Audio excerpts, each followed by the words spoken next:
फिर कुर्बानी हर उस शख्स पे वाजिब है जो माल के निसाब है। बाज़ घर के अंदर कई अफराद माल के निसाब होते हैं तो सब पे वाजिब होगी। कुर्बानी वाजिब आपने अदा कर ली और अपनी तरफ से नफली भी देना चाहते हैं तो ये भी आपको इजाजत है। हमारे आका मौला ने एक कुर्बानी अपनी तरफ से, एक कुर्बानी अपनी उम्मत की तरफ से पेश की। तो अगर उम्मती अपने आका की जानब से कुर्बानी पेश करता है तो ये अजर व सवाब का बायस है। 3 हिस्से करके दोस्त अहबाब के लिए, गुरबा के लिए और अपने लिए तकसीम कर लें तो ये कुर्बानी की रूह के मुताबिक है। सारा अगर खुद इस्तेमाल करना चाहें तो बहरहाल इसकी भी इजाजत है, लेकिन कुर्बानी की रूह के मुनाफी है। जिसको गोश्त लगता है उसको खाल भी लगती है। जिस तरह गोश्त आप खुद भी खा सकते हैं तो खाल खुद भी इस्तेमाल कर सकते हैं। यानी आप खाल का मसाला बना के घर रख सकते हैं, खाल को अपने घर की किसी जरूरत में जो है वो ला सकते हैं, लेकिन कुर्बानी की खाल बेच लें और उसकी कीमत अपने मसरफ में लाएं ये नहीं कर सकते। कुर्बानी की खाल अगर बेच ली है तो उसके पैसे सदका आप कर सकते हैं, किसी दोस्त को दे सकते हैं, किसी गरीब को दे सकते हैं। तो कुर्बानी की खाल जिसको मर्जी दें, लेकिन बेहतर यह है कि कुर्बानी की खालें मदारस दीनिया को दी जाएं, क्योंकि ये मुस्तहिक बहुत ज्यादा हैं। मदारस दीनिया के बजट का ज्यादातर इन्हिसार कुर्बानी की खालों पे होता है। किसी जमाने में मदारस दीनिया के लिए, मसाजिद के लिए और खानकाहों के लिए उमरा, रऊसा और हुकाम जागीरें मुकर्रर करते थे और उनका नज़्म नस्क चलता था। हमारे देहातों में आज भी मस्जिदों के नाम पे 8-8, 5-5, 6-6 जो है वो एकड़ नाम होते हैं और मस्जिद की ज़रूरियात उसके महासल से पूरी होती है। लेकिन अब तो मदारस दीनिया का इन्हिसार रह ही कुर्बानी की खालों, ज़कात फंड और लोगों के तावन और मुखय्यर हजरात की कोशिश से रह गया है।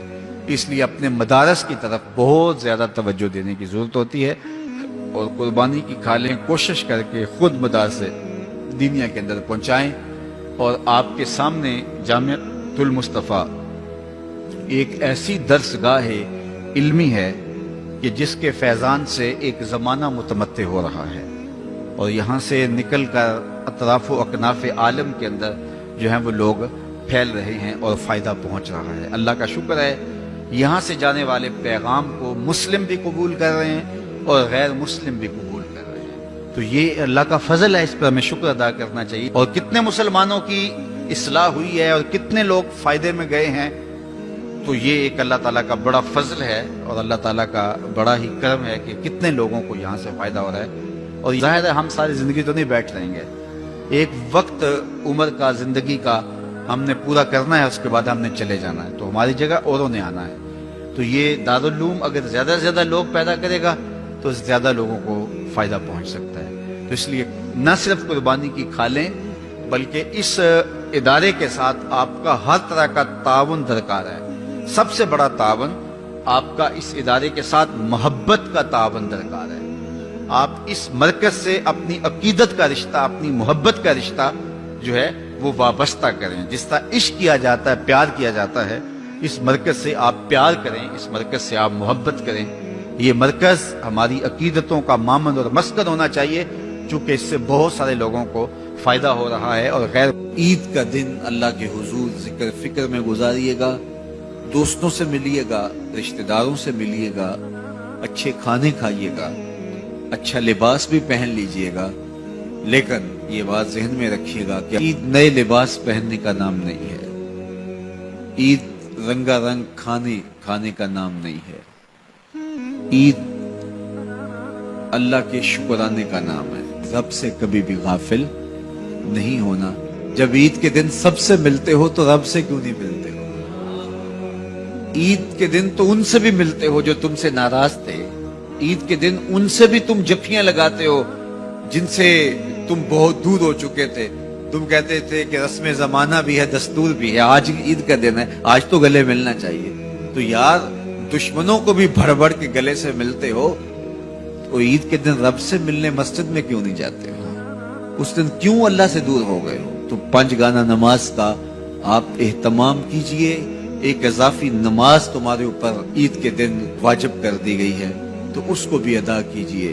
गुरबा को, मसाकीन को ईद की खुशियों में शामिल भी कीजिए और उनकी ज़रूरियात का ज़रूर ख्याल कीजिए। अपनी हमसायगी में, अपनी रिश्तेदारियों में बहुत ख्याल रखिएगा और लोगों को इज्जत नफ्स दीजिएगा, लोगों की ज़रूरियात का ख्याल रखिएगा और अपने बच्चों को भी इस बात की तलकीन कीजिएगा कि वो ईद के मौके पर अपने दोस्तों को, बच्चियां अपनी सहेलियों को उनका पूरा पूरा ख्याल रखें और उनकी इज्जत नफ्स का भी ख्याल रखें। ये बचपन के अंदर ही बच्चों को जो अपनी इनफरादियत जतलाने का मिजाज पैदा हो जाता है और ये सारी जिंदगी खत्म नहीं होता। और ये अमूमी तौर पे ये वो मौके होते हैं जिन मौके पे ये एहसास उनका जो है वो उजागर होता है, फिर बढ़ता बढ़ता एक मर्ज बन जाता है। इसलिए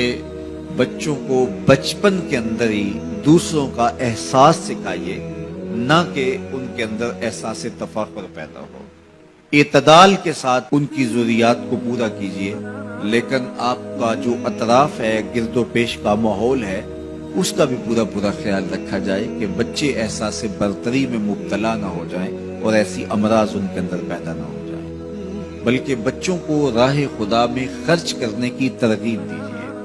बच्चों को जब आप स्कूल जाते हुए खर्ची देते हैं या ऐसे मौके पर, तो उनको साथ ये भी कह दीजिए कि आप अपनी हमजोलियों का और अपने दोस्तों का जरूर ख्याल रखना है और उनको इन खुशियों में साथ शामिल करना है। उनको देने की आदत पड़े बचपन के अंदर, और जो बचपन में देना शुरू कर देते हैं वो बुढ़ापे तक बांटते रहते हैं, और जो बांटता रहता है अल्लाह उसको कमी नहीं आने देता। तो ये मिजाज अच्छी तरह से रासिख हो, बच्चों के अंदर पुख्ता हो।